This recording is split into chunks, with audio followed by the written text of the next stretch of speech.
Hej, det bliver lige på dansk i dag, fordi det kommer til at blive dumt, hvis jeg skal skifte sprog for at sige navnene på folk og sådan noget.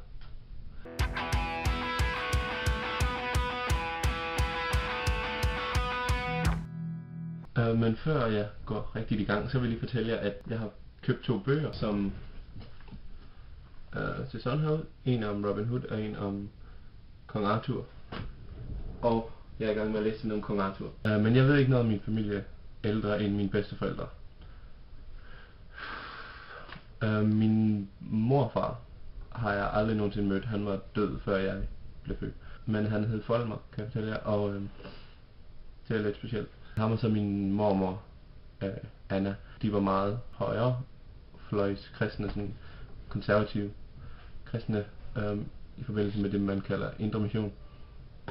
Så det er den del af familien, og det er min mor så ud af. Min mor hedder Birgit, og hun er ud af det, men hun er, altså hun går måske ikke så meget op i det, som de gjorde. Så har jeg min farfar, Alfred. Meget sjov. Altså han har verdens bedste humor, synes jeg, og det minder lidt om min egen, uden at være lidt, og måske lidt selvglad. Og han er så gift med min farmor, Ellie, som jeg egentlig ikke kender så godt, selvom at jeg ved, at hun er min farmor. Hun er efterhånden blevet så gammel, at hun kan ikke rigtig huske ting. Så det er lidt specielt at besøge dem. Min far, han hedder Bjarne, og han er lige så sjov som min farfar.